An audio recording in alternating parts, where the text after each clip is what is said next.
तो आदाब, नमस्कार, गुड इवनिंग, सत श्री अकाल। एक बार फिर आप तमाम लोगों का स्वागत है क्राइम तक की कहानी के इस एपिसोड में। उम्मीद है पूरी फैमिली अच्छी होगी, अपना और अपनों का ख्याल रख रही होगी। 22 अप्रैल को पहलगाम में जो कुछ हुआ, 5 से 7 आतंकवादी दोपहर के 3 बजे पहुंचते हैं और 26 सैलानियों को एक एक कर मारते हैं। वो सभी आतंकवादी इस वक्त भी पहलगाम और उसके आसपास के जंगलों में छुपे हुए हैं। सर्च ऑपरेशन जारी है, उनकी तलाश की जा रही है।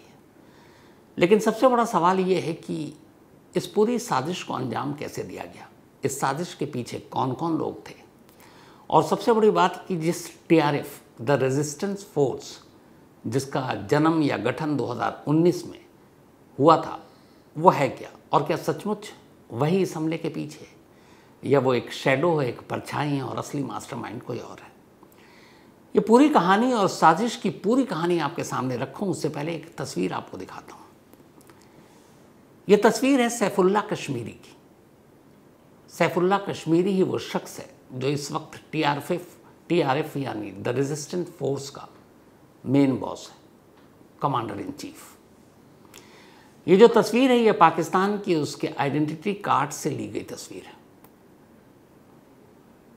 इसके बारे में कहा जाता है कि हाफिज सईद का ये बेहद ख़ास है और लश्कर तैयबा के रैंक के हिसाब से इसकी पोजीशन 3 नंबर पर है। भरोसे का है हाफिज सईद के। अब टीआरएफ असल में है तो लश्कर का ही एक विंग।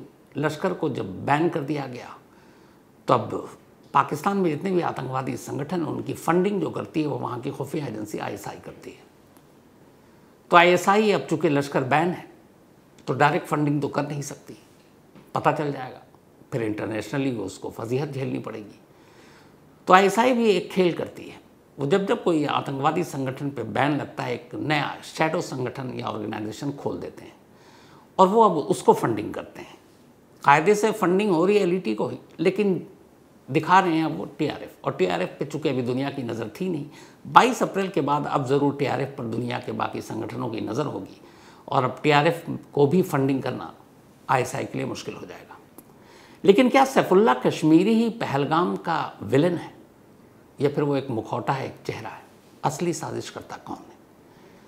तो पहलगाम हमले की पूरी साजिश की कहानी आपके सामने है और इस साजिश में असल में मेनली 6 से 7 लोग शामिल हैं। 7वें के बारे में अभी भ्रम है, क्योंकि पाकिस्तानी खुफिया एजेंसी आईएसआई के काम करने का तरीका यही है। आईएसआई दुनिया की उन संगठनों में से, खुफिया संगठनों में से एक है जिसको पाकिस्तान के अंदर इतना पावर मिला हुआ है कि वो किसी को भी अरेस्ट कर सकती है, किसी को भी मार सकती है, किसी को उठा सकती है। जैसे अपने यहाँ खुफिया एजेंसी रॉ है, रॉ के पास ये पावर नहीं है कि वो किसी को अरेस्ट करे इंडिया के अंदर, क्योंकि उसका काम इंडिया के बाहर का है। लेकिन आईएसआई को ये पावर दे रखा है, क्योंकि आईएसआई एक पावरफुल पाकिस्तान की बॉडी है। यहाँ तक कि जो पाकिस्तान आर्मी का चीफ होता है वो भी आईएसआई के चीफ को एक दर्जा देता है। तो इस पूरे पहलगाम के हमले की साजिश कैसे रची गई, इसके लिए थोड़ा सा मैं आपको 2018 में ले जाऊंगा। बात 2018 की है।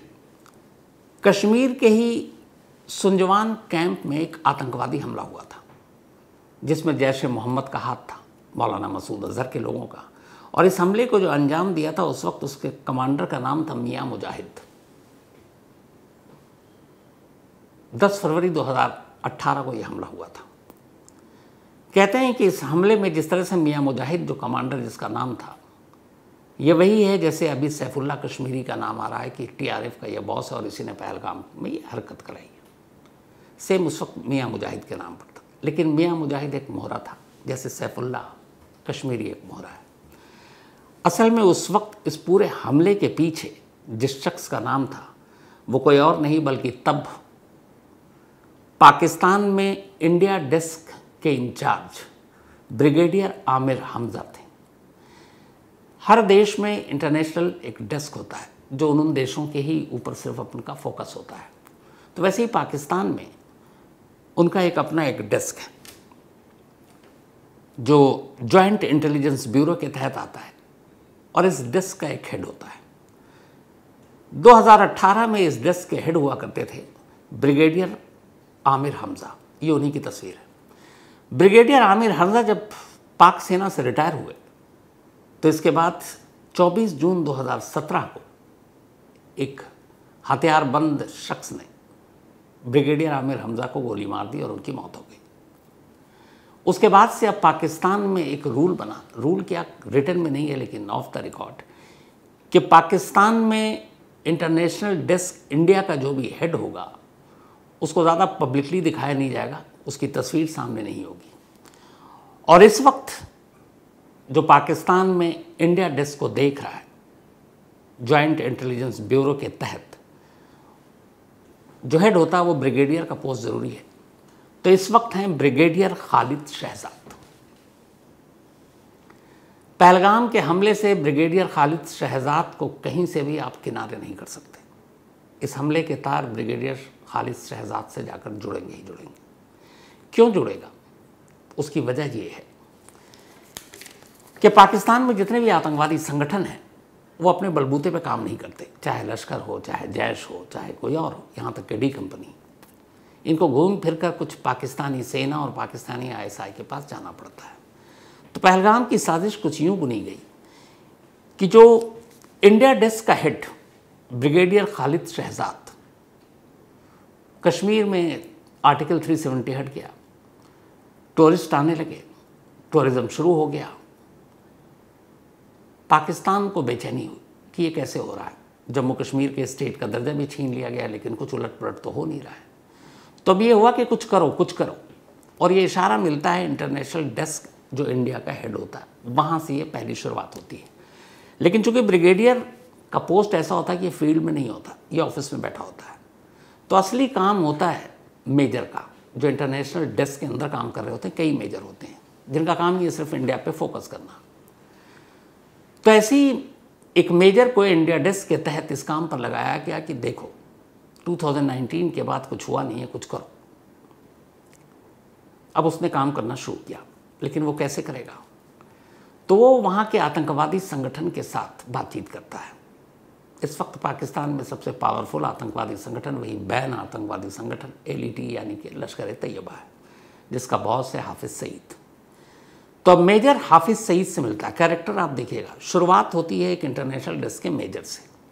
मेजर ने शुरुआत की कि कुछ करना है, कुछ करना है, ऊपर से प्रेशर है।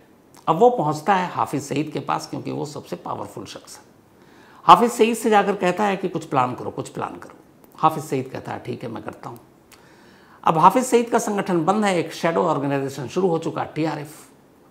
अब हाफिज सईद TRF का जिसको उसने हेड बनाया, सैफुल्ला कश्मीरी, उससे बात करता है। कहता है कि कश्मीर की रिपोर्ट दो, क्या कर सकते हैं, कैसे कर सकते हैं, कब कर सकते हैं। अब सैफुल्ला कश्मीरी अपने लोगों से, जो उनके लड़कों को ट्रेन करता है, जो सरहद पार कराता है, उनसे बात करता है, प्लान करता है, और वो अपने आइडियाज़ देता है हाफिज सईद को। अब हाफिज सईद उसमें से कई आइडिया को ड्रॉप करता है, कुछ आइडिया उसको पसंद आता है, वो मेजर के साथ शेयर करता है। अब एक स्टेज ऐसा आता है जब हाफिज सईद और मेजर, जो इंटरनेशनल डेस्क इंडिया को देख रहा है, उन दोनों में आपस में सहमति हो जाती है कि हाँ ये प्लान कारगर है। लेकिन अभी उस प्लान पे फाइनल मोहर नहीं लगा है। अब उस मेजर को लगता है कि अच्छा क्या प्लान है, कैसे होगा, क्या होगा, कितने लड़के होंगे। तो हाफिज सईद फिर सैफुल्ला कश्मीरी से बात करता है, कहता है कम से कम 20 लड़के हमारे रेडी हैं। मेजर कहता नहीं, उनकी पहले टेस्ट लेंगे। तो बाकायदा ऐसे लड़कों की बाकी ट्रेनिंग के अलावा कमांडो और जो टेस्ट लिया जाता है, इनका मेडिकल चेकअप भी होता है कि हेल्थ ग्राउंड पे ये कैसे हैं। तो 20 लड़कों को हाफिज सईद के इशारे पर सैफुल्ला कश्मीरी उस इंटरनेशनल डेस्क के मेजर से मिलवाता है, उनके बारे में डिटेल देता है, उनको बुलाया जाता है, उनके सारे चेकअप होते हैं, और फिर ये होता है कि नहीं इसमें से 10 ठीक हैं, 10 को छोड़ दो। अब जो 10 हुए, 10 को बाकी रख दिया, बाद में काम आएंगे। अब उन 10 में भी से 2 ग्रुप बनाया और उसके बाद उनको ट्रेनिंग दी। ट्रेनिंग में ज़्यादा से ज़्यादा 2 हफ्ते का काम होता है, क्योंकि वो पहले से ही ट्रेंड होते हैं। अब ट्रेनिंग हो गई, हाफिज सईद, सैफुल्ला कश्मीरी और वो मेजर, ये तीनों अब एग्री हो गए कि हाँ ये टीम है और साजिश ये है। अब नेक्स्ट स्टेज आता है, वो मेजर इंटरनेशनल डेस्क के हेड यानी ब्रिगेडियर के पास जाएगा, और इस वक्त ब्रिगेडियर है खालिद शहजाद। अब खालिद शहजाद के पास मेजर गया उसने सारा ब्लूप्रिंट बताया कि ऐसे ऐसे ये साजिश पहलगाम में इस तरह से करना है, कौन लोग होंगे, क्या होंगे, कितना थ्रेट है, कितनी कामयाबी के चांसेस हैं, ये सारी हर चीज़ माइनस प्लस सारी बातें हो गई। अब सारी बात होने के बाद brigadier Khalid Shahzad international desk का हेड इंडिया का, जो पाकिस्तान में बैठकर देखता है, वो मुतमईन हो गया। उसने कहा प्लान सही है, यहाँ के बाद प्लान पे अमल नहीं होता। अब ब्रिगेडियर जो है वो सीधे आईएसआई चीफ के पास जाता है। यानी यहाँ पे ब्रिगेडियर खालिद शहजाद जब पूरी तरह से संतुष्ट हो गया कि मेजर की रिपोर्ट सही है, हाफिज सईद की भी सही है और सैफुल्लाह कश्मीरी की भी है, तो अब आईएसआई के चीफ से कांटेक्ट करेगा। लेकिन आईएसआई के चीफ से कांटेक्ट करने से पहले ब्रिगेडियर खालिद शहजाद मेजर के साथ हाफिज सईद और फिर सैफुल्लाह कश्मीरी, इन लोगों के साथ एक मीटिंग करेगा और पर्सनली ये जानेगा कि इस प्लान में कितना दम है। अब जब मेजर के बाद ब्रिगेडियर भी कंफर्म हो गए कि सब कुछ ठीक है, तब वो आईएसआई चीफ के पास पहुंचते हैं। अब आईएसआई के चीफ जो इस वक्त है आसिम मलिक, आईएसआई का जो चीफ होता है वो पाकिस्तान में आर्मी चीफ से भी ज़्यादा पावरफुल माना जाता है, क्योंकि आर्मी चीफ को भी ग्राउंड की रियलिटी उतनी पता नहीं होती जितनी वहाँ की खुफिया एजेंसी आईएसआई चीफ को होती है। और जो भी वहाँ का पाक आर्मी चीफ बनता है वो कभी ना कभी आईएसआई का बॉस ज़रूर रहता है। जो अभी पाकिस्तान के आर्मी चीफ हैं आसिम मुनीर, वो भी आईएसआई के हेड रह चुके हैं। तब आईएसआई चीफ के पास ये लोग पहुँचे, सारी प्लानिंग बताई। आईएसआई चीफ अब अपने लेवल पर इंफॉर्मेशन कलेक्ट करता हुआ देखता है कि इसमें कितना दम है, इस प्लान में कितना दम है, कामयाब होगा कि नहीं। जब उसे लगता है सब ठीक है और वो फाइनली अपनी मुहर लगा देता है, तब फिर अब यहाँ से मेजर पीछे, हाफिज सईद पीछे, सैफुल्लाह कश्मीरी पीछे, ये सब हट गए। अब बात ब्रिगेडियर से आईएसआई चीफ तक दो लोग।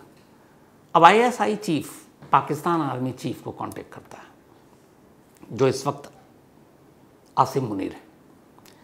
आसिम मुनीर को आईएसआई चीफ ब्रीफ करता है कि ये एक प्लान है कश्मीर में, पहलगाम में, इसको करने का ये तरीका है, ये प्लानिंग है, इतने लड़के हैं, तारीख ये होगी, सरहद इस वक्त पार कराएंगे, और इसमें क्या क्या डूज डोंट सब। और साथ में आईएसआई चीफ को ये भी बताना पड़ता है पाकिस्तानी आर्मी चीफ को कि इस हमले को अंजाम देने के क्या फ़ायदे और क्या नुकसान होंगे।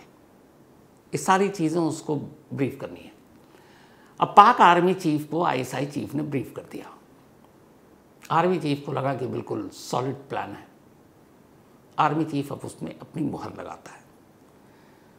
तो अब तक बात मेजर से इंटरनेशनल डेस्क के, जो इंडिया देखता है, brigadier international desk 2, Hafiz Saeed 3 character, Saifullah Kashmiri 4 जिसको इस ऑपरेशन को लीड करना है, इसके बाद आईएसआई चीफ 5 हो गया, इसके बाद पाकिस्तानी आर्मी का जनरल चीफ 6 कैरेक्टर हो गए। अब यहाँ एक और चीज़ होती है, दुनिया के किसी भी देश की खुफिया एजेंसी जो भी एक्शन लेती है किसी दूसरे देश में, वो अपनी सरकार को भरोसे में लेती है। लेकिन यहाँ कई बार ऐसा पहले हुआ है कि जो पाकिस्तानी आर्मी का चीफ है वो सरकार को अपनी उस लायक मानता ही नहीं है। इसीलिए कहते हैं पाकिस्तान में कठपुतली सरकार होती है। असल में वहाँ जो आर्मी चाहती है वही होता है। तो कई बार वो चाहे तो पाकिस्तान प्राइम मिनिस्टर को बता दे, कई बार चाहे तो नहीं बताए। तो अब अगर यहाँ पाकिस्तानी प्राइम मिनिस्टर को बता दिया गया पाकिस्तानी आर्मी चीफ ने कि ये ऑपरेशन है, तो इस हिसाब से कैरेक्टर हो गए अब 7। अब हर तरफ से मुहर लग गई। जब मुहर लग गई तो इसके बाद अब ऑपरेशन की बारी आती है कि इन टेररिस्ट को कैसे पहलगाम भेजना है। किश्तों में भेजा जाता है ताकि शक न हो। और सबसे बड़ी बात यह होती है कि कोई भी टेररिस्ट जब सरहद पार से आता है तो अपने साथ हथियार लेकर नहीं आता, वो निहत्था होता है, क्योंकि हथियार के साथ पकड़े जाने का रिस्क ज़्यादा होता है। तो वो चरवाहे के भेष में, कश्मीर के गांव वालों के भेष में, इस तरीके से वो एक आम आदमी के भेष में वो सरहद पर दाखिल होता है। और कई बार अगर पकड़ भी लिया किसी नाकेबंदी पर, किसी चेक पोस्ट पर, तो चूंकि उसके पास कुछ है नहीं, कागजात पहले से ही तैयार है, तो कोई शक होता नहीं, हथियार मिलता नहीं, तो वो आराम से दाखिल हो गया। अब हथियार क्यों नहीं भेजा जाता? क्योंकि ऑलरेडी यहाँ पर उनके जो लोकल हेल्पर हैं, जो लोकल हेल्प करते हैं, उन्हें इस ऑपरेशन के साथ पहले से ही शामिल कर दिया जाता है। उनको पता है कि किस जगह ये पहुंचेंगे और कहाँ पे इनको हथियार डिलीवर करना है। अब हथियार भी ऐसे डिलीवर नहीं होती कि अगर सपोज उनको 5 AK-47 या DSL जो भी चाहिए, LGM और बाकी हथियार, तो एक साथ कभी लेके नहीं चलेंगे क्योंकि पकड़े जाने का खतरा है।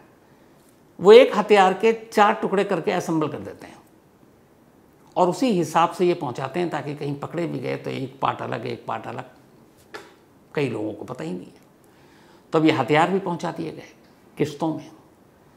जब हथियार पहुंच गए, टारगेट पता है, अब बात आती है रैकी की।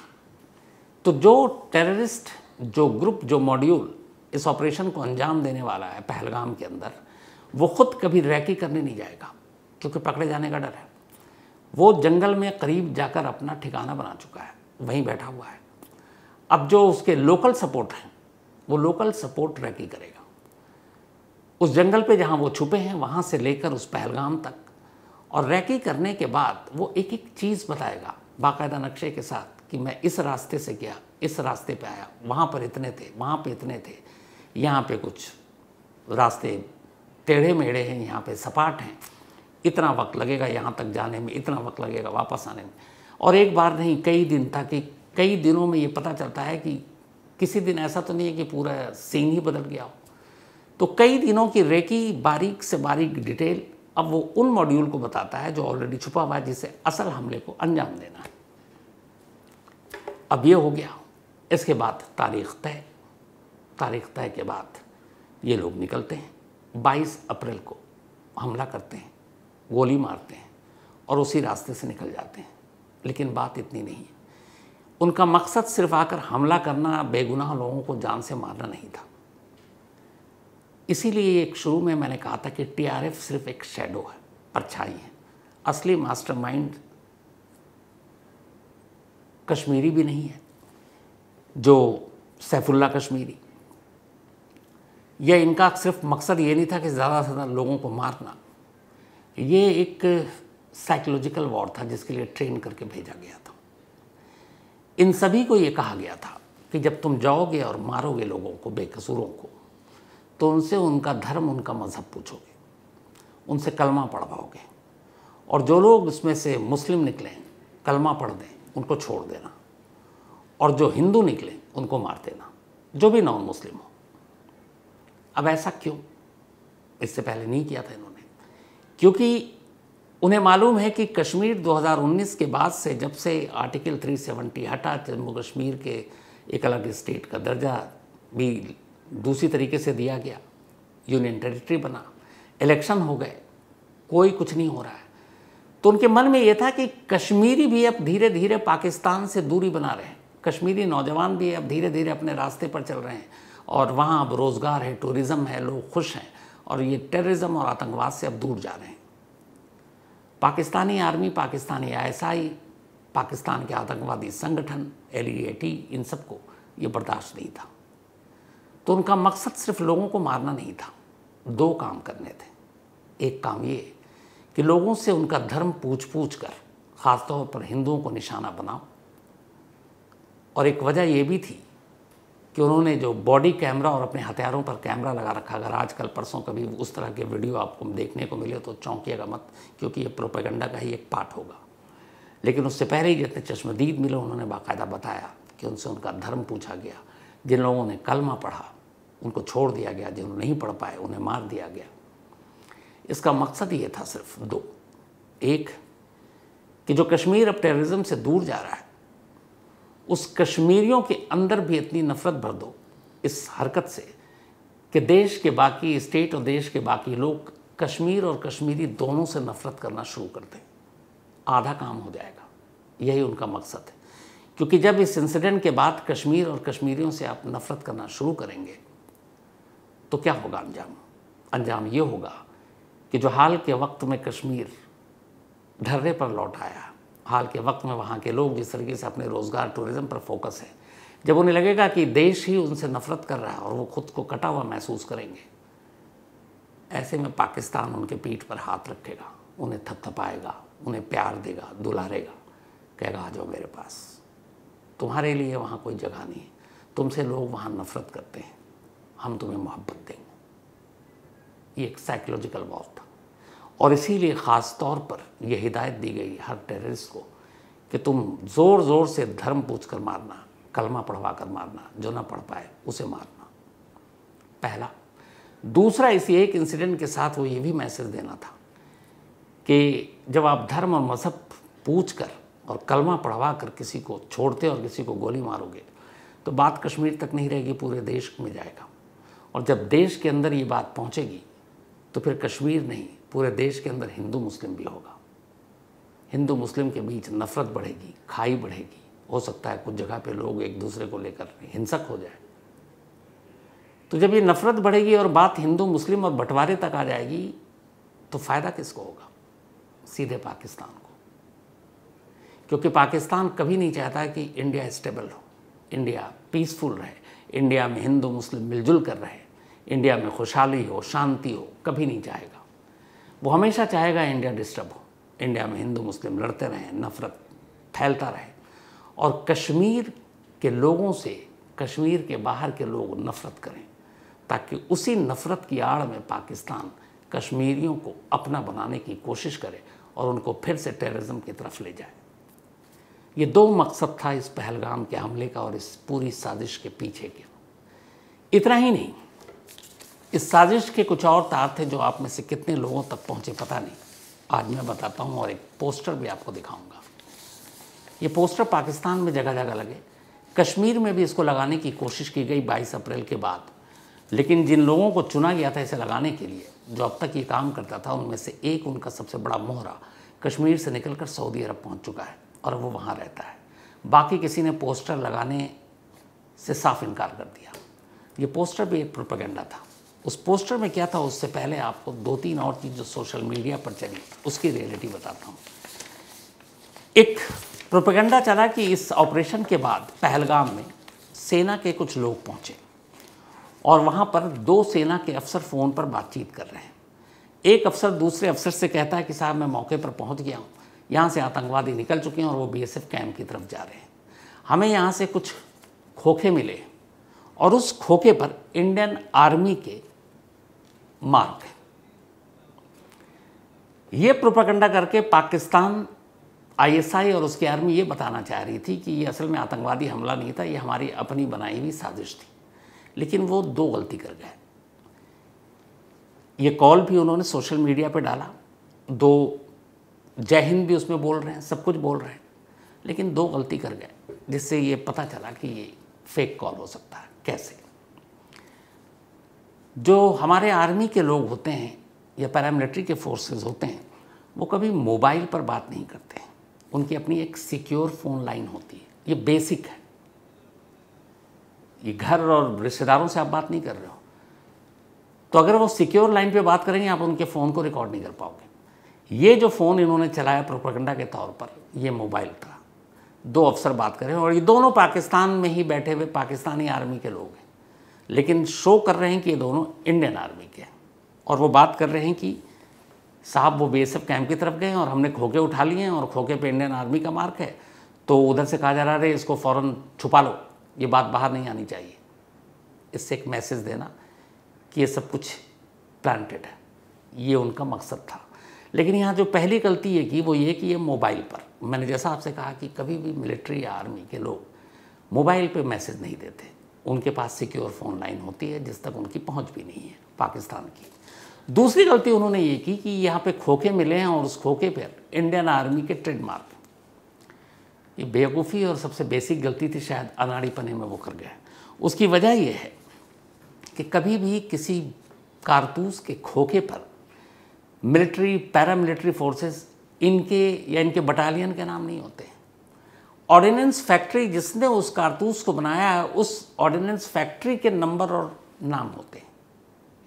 फॉर एग्ज़ाम्पल, हमारे यहाँ जैसे स्नाइपर जो कारतूस इस्तेमाल करते हैं या AK-47 या LMG में जो गोलियां इस्तेमाल होती हैं, हम उसे रशिया से मंगाते हैं और जो रशिया से कारतूस या ये चीज़ें आती हैं उस पर बाकायदा हम रशिया से मंगाते हैं, तो इसका मतलब ये नहीं कि रशियन आर्मी का मार्क लिखा होता है।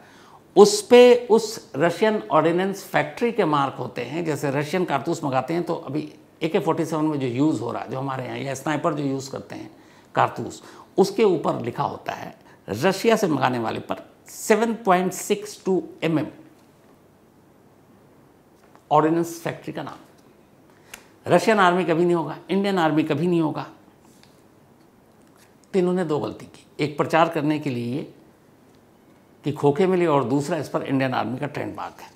तो ये उनका इसलिए नाकाम हो गया। हालांकि बहुत सारे लोग इसको लेके गलत सोचने लगे, लेकिन ये बेसिक है कि फ़ोन पर कोई बात नहीं करता। तीसरा, उन्होंने एक पोस्टर जारी करनी पाकिस्तान में लगाए, कश्मीर में लगाना चाहते थे, कश्मीर में लगा नहीं पाए।